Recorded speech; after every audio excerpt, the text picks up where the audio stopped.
요한복음 17장 12절에서 18절까지입니다. 내가 그들과 함께 있을 때에 내게 주신 아버지의 이름으로 그들을 보전하고 지키었나이다. 그 중에 하나도 멸망하지 않고 다만 멸망의 자식뿐이오니 이는 성경을 응하게 함이니이다. 지금 내가 아버지께로 가오니 내가 세상에서 이 말을 하옵는 것은 그들로 내 기쁨을 그들 안에 충만히 가지게 하려 함이니이다. 내가 아버지의 말씀을 그들에게 주었사오매 세상이 그들을 미워하였사오니 이는 내가 세상에 속하지 아니함 같이 그들도 세상에 속하지 아니함으로 인함이니이다.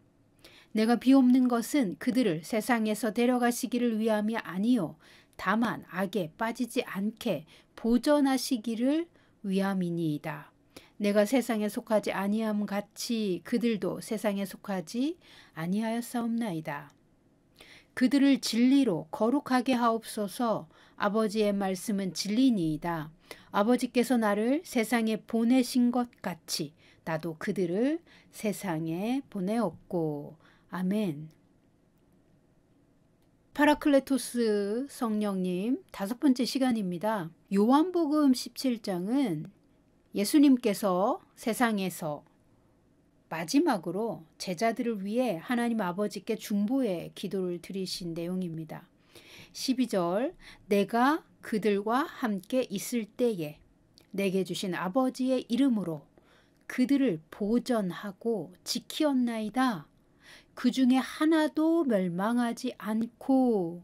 아멘. 예수님은 제자들과 이 땅에 함께 있을 때에 아버지의 이름으로 제자들을 보전하고 지키었다고 말씀하십니다. 하나도 멸망하지 않게 하였다고 말씀하십니다. 한번 하나님과 언약을 맺으면 그 언약은 영원합니다. 불변합니다. 예수님이 이 땅에서 제자들과 함께 지내실 때 단 한 명도 멸망하지 않았고 제자들을 보존하고 지키신 것처럼 구약에서도 하나님은 아브라함과 약속하신 모든 것을 성취하셨습니다. 사람이 약속을 지키지 않은 사례는 허다하게 많지만 하나님 편에서 약속을 어겼거나 일방적으로 변개하신 적은 없습니다. 하나님이 반드시 복주리라 약속하셨다면 그 약속은 반드시 이루어집니다. 그런데 약속이라는 것은 쌍방간에 서로 동의하여 결정한 것이므로 어느 한쪽이 일방적으로 취소하거나 다른 한쪽을 배신하지 않는다면 언제나 그 약속은 유효합니다. 그런 점에서 하나님이 우리를 일방적으로 배신하거나 버리거나 속이거나 떠나신 적은 없습니다. 예수님이 제자들과 육체의 몸으로 이 땅을 거니시는 동안 단 한 명도 멸망하지 않았고 아버지의 이름으로 그들을 보전하고 지켰다는 말씀은 오늘날 제자들의 제자가 된 우리에게도 똑같이 적용되는 말씀입니다. 우리 안에 오신 파라클레토스의 성령님은 우리를 결코 떠나지 않으시고 버리지 않으시고 우리를 보전하시고 지키십니다. 예수의 이름을 믿고 영접한 하나님의 자녀들은 멸망하지 않고 영원토록 보전되고 보호받습니다. 주님이 우리를 보호하시고 지키십니다. 하나님은 주무시지도 않고 졸지도 않고 우리 곁에서 우리와 함께 또 우리 안에서 우리를 지키시고 돌보십니다. 우리는 이 하나님과 신성한 언약을 맺음으로 자녀가 되었습니다. 하늘 법정에서 친자녀로 입양되었습니다. 하나님의 세계는 하나님의 입에서 나온 모든 말씀이 진리요, 법이요, 길입니다. 그 말씀은 결코 헛되이 공수표로 돌아가지 않습니다.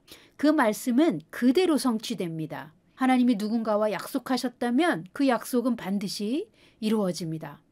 그러므로 그분이 우리와 관계를 맺고 우리와 함께 하시겠다고 말씀하셨다면 그 약속은 영원 불변합니다. 예수님이 육체의 몸으로 세상에서 제자들을 양육하실 때와 같이 이제도 성령이 믿는 자의 속사람 안에 오셔서 예수님이 하셨던 것과 똑같이 임마누엘 하시며 언제나 어디서나 우리와 함께 사십니다. 그러므로 하나님은 임마누엘 하시는 성령의 역사로 우리를 지키시고 돌보시며 떠나지 않으십니다. 결코 단 한 사람도 멸망치 않게 돌보십니다. 그러면 왜 많은 사람이 하나님을 믿고도 실족합니까? 가롯 유다는 왜 멸망했습니까? 그들은 자의적으로 하나님을 거절했고 하나님의 말씀에 순복하지 않았으며 하나님을 믿지 않았기에 그 약속도 믿지 않았고 스스로 불신하여 하나님을 거절하고 떠난 것입니다. 그들 스스로 판단하기에 하나님은 의롭지 않고 신실하게 약속을 지키는 분이 아니라고 믿었던 것입니다. 그래서 떠났던 것입니다. 그러나 예수님은 말씀하십니다. 내게 주신 아버지의 이름으로 그들을 보전하고 지키었나이다. 아멘. 아버지의 이름은 성경 전체에서 무수히 많습니다. 하나님의 이름은 하나님의 정체성을 나타냅니다. 하나님의 하나님 되심입니다. 예수님은 내가 그들을 보전하고 지켰다고 하셨으니 임마누엘 하시는 하나님, 목자이신 하나님, 영존하시는 하나님 등등 예수님의 삶과 모든 행위는 모두 하나님의 이름을 나타내신 것입니다. 단 한 명도 멸망하지 않고 아버지의 이름으로 보전하고 지키십니다. 우리에게 가장 좋은 것이 무엇인지 알고 계시며 우리를 위한 가장 좋은 길을 예비하셨으며 그 길로 우리를 인도하시고 우리와 함께 그 길을 걸어가십니다. 그 진리를 우리가 알고 믿으면 우리 마음 깊은 곳에서부터, 즉 영 안에서부터 예수님 안에 충만하게 흘러넘쳤던 그 기쁨이 우리 안에서도 충만하게 넘칠 것입니다. 하나님이 나와 함께 하시고 영원히 동행하신다는 진리는 이 땅에 사는 동안 우리에게 절대적인 믿음과 안정감을 줍니다. 우리의 삶이 보호받고 우리 영혼이 안전하다는 믿음은 우리에게 하늘의 평화와 쉼을 줍니다. 뿐만 아니라 하나님이 우리를 돌보시고 보호하신다는 진리는 우리 삶의 모든 문제와 장애물, 마귀의 악랄한 공격에도 불구하고 우리는 하나님 품에서 안전하다는 것을 믿기에 기뻐할 수 있습니다. 어떤 상황에서도 기뻐할 수 있습니다. 그런데 많은 사람이 하나님의 보호하심을 믿지 못합니다.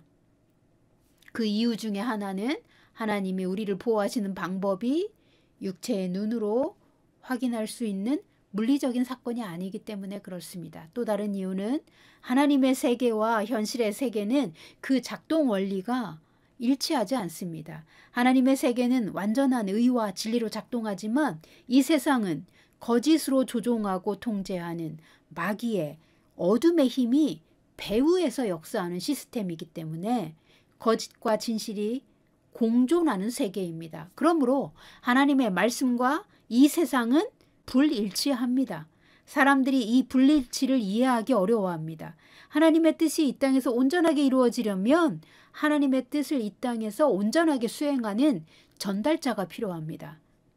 전달자가 없거나 미약할 때 마귀는 마치 하나님이 우리를 거절했거나 우리를 속이신 것처럼 상황을 조작하고 비틀어 버립니다. 이때 우리의 기억이 거절과 배신으로 가득 차 있을수록 마귀의 거짓말을 쉽게 받아들입니다. 하나님을 오해하고 하나님이 내게 선하게 하지 않으신다고 믿어버립니다. 그 불신을 마귀가 주는 것입니다. 마귀는 사람의 약점과 트라우마를 공격하여 거짓을 믿게 하고 사람들이 그 거짓말에 함몰되도록 함정을 파놓고 상황을 조작합니다. 그럼에도 하나님의 법을 따르는 사람들에게 미치는 하나님의 초자연적인 역사는 이 세상 시스템과 마귀의 계략을 능가하는 초월적이고 우선되며 매우 강력한 법칙으로 믿는 자에게 작용합니다.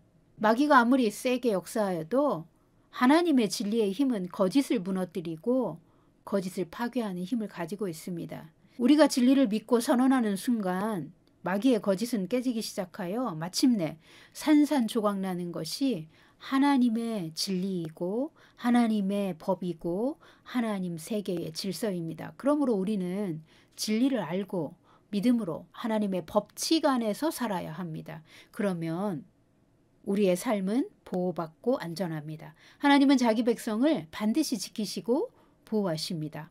그런데 우리가 하나님을 신뢰하고 그분의 말씀을 믿어야 하나님의 법칙이 우리의 삶에 효력을 미칩니다. 하나님의 법을 믿고 실행하는 사람이 하나님의 보호를 받고 그 영혼이 보존됩니다. 하나님의 법칙 안에 들어가면 하나님이 지키시고 책임지십니다. 그래서 믿음으로 산다는 것은 하나님의 영역 안에서 사는 것이고 마귀를 이길 수 있는 하나님의 홈그라운드에서 싸우며 이기는 삶을 사는 것입니다. 그러면 이 세상에 발을 딛고 현실을 살면서 동시에 하늘 영역의 보호와 돌봄을 받을 수 있습니다. 하나님의 영역은 진리의 세계이고 영적인 차원입니다. 진리를 믿는 믿음으로 영적인 세계의 문이 열리고 진리를 믿는 믿음으로 하나님과 영적인 차원에서 만납니다. 물리적인 차원에서 물리적인 방법으로는 하나님의 세계를 열 수 없습니다. 영적인 차원에서 진리를 아는 것과 진리를 믿는 것이 일치될 때 그 믿음으로 하나님의 세계에 접속되고 하나님의 영역으로 들어갑니다.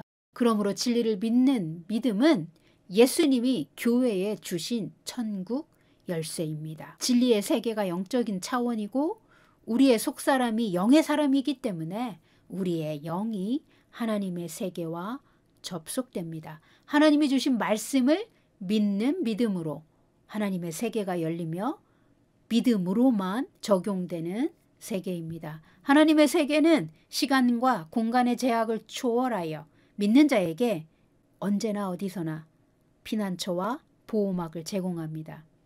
현실과 다른 차원에서 현실을 돕는 것입니다. 그런데 매우 실제적입니다. 이 세상은 하나님의 차원에 접속할 수 없습니다. 그런데 믿는 자의 믿음은 하나님의 차원과 언제나 어디서나 접속할 수 있습니다. 우리의 영이 영의 차원에 속했고 성령님이 우리 안에 사시기 때문에 가능합니다. 그러므로 예수님은 세상은 진리의 성령을 받지 못한다, 알지도 못한다 하신 것입니다. 요한복음 17장 13절 이어서 보십니다. 지금 내가 아버지께로 가오니 내가 세상에서 이 말을 하옵는 것은 그들로 내 기쁨을 그들 안에 충만히 가지게 하려 함이니이다. 아멘. 제자들이 예수님의 기쁨을 충만하게 가질 수 있는 이유는 무엇일까요? 첫 번째로 예수님이 십자가에서 죽으시고 무덤에 묻히셨다가 사흘 만에 부활하셔서 제자들을 다시 만날 것입니다. 제자들이 부활하신 주님을 배울 때 기쁨이 넘칠 것을 말씀하셨습니다. 두 번째는 부활하신 후에 아버지께로 돌아가시면 성령님이 제자들 안에 오셔서 또 다른 구속자로서 또 다른 구원자로서 제자들과 세상 끝날까지 함께 사실 것을 말씀하시며 성령이 제자들에게 오시면 그들 안에 기쁨이 넘칠 것을 말씀하셨습니다. 세 번째로 예수님이 부활하시면 이제 제자들은 예수의 이름으로 무엇이나 아버지께 구할 수 있고 또한 무엇이나 다 받을 수 있기에 너희 기쁨이 충만할 것이다 라고 요한복음 16장에서 말씀하셨습니다. 부활하신 예수님을 본 제자들의 기쁨을 빼앗을 자가 없으리라고 말씀하셨습니다. 그러므로 예수님이 17장 13절에서 지금 내가 아버지께로 가오니 내가 세상에서 이 말을 하옵는 것은 그들로 내 기쁨을 그들 안에 충만히 가지게 하려 함입니다 라고 말씀하신 것입니다. 예수님 안에 있었던 초자연적인 하늘의 기쁨이 제자들 안에도 충만하게 있게 될 것을 예수님은 기도하셨는데 제자들이 세상으로부터 미움을 당하고 핍박을 당할 것이 분명한데도 그들이 하늘의 기쁨으로 충만해질 것을 제자들에게도 말씀하셨고 예수님이 바라시는 것처럼 제자들 안에도 그 기쁨이 충만하게 되도록 지금 아버지께 기도하고 있습니다. 믿는 자의 삶에는 고난이 있습니다. 그런데도 믿는 자들이 기뻐할 수 있는 이유가 있습니다. 예수님은 요한복음 14장에서 말씀하셨어요. 성령이 오시면 그날에는 내가 아버지 안에 너희가 내 안에 내가 너희 안에 있는 것을 너희가 알리라 하셨습니다. 요한복음 17장에서도 말씀하셨어요. 내가 그들 안에 있고 아버지께서 내 안에 계시어 그들로 온전함을 이루어 하나가 되게 하려 함은 이라고 기도하셨습니다. 아버지와 내가 하나인 것처럼 그들도 나와 하나이고 또한 아버지와 하나인 것을 알게 될 것입니다. 그들이 내 이름으로 아버지께 구하는 모든 것을 받을 것입니다. 그러면 그들 안에 기쁨이 충만할 것입니다. 라고 기도하고 계십니다. 믿는 자가 아버지 하나님과 하나인 것을 깨닫고 믿는 지점에 이르면 예수의 이름으로 구하는 모든 것을 받는 믿음인 것입니다. 예수님이 내 안에 계시고 나는 예수님 안에 있습니다. 예수님은 나와 하나로 연합되었습니다. 나와 성령님은 하나로 연합되었습니다. 아버지와 나는 하나입니다. 이것을 믿는 믿음이 하나님이 원하시는 온전한 믿음입니다. 이 사람은 지존자의 은밀한 곳에 살 수 있습니다. 우리가 진리를 믿는 믿음, 하나님의 사랑하심과 나를 보호하심을 믿는 믿음은 하나님과 나를 그리고 하늘과 내 삶을 하나로 연결하는 초자연적인 열쇠입니다. 우리가 하나님을 믿으면 하나님의 보호가 우리의 전 인격과 삶을 덮습니다. 성령이 우리 안에 오셔서 우리가 하나님을 믿고 하나님과 하나가 되어 하나님의 보호하심과 지켜주심 안에서 번영하는 삶을 살도록 우리 안에서 일하십니다.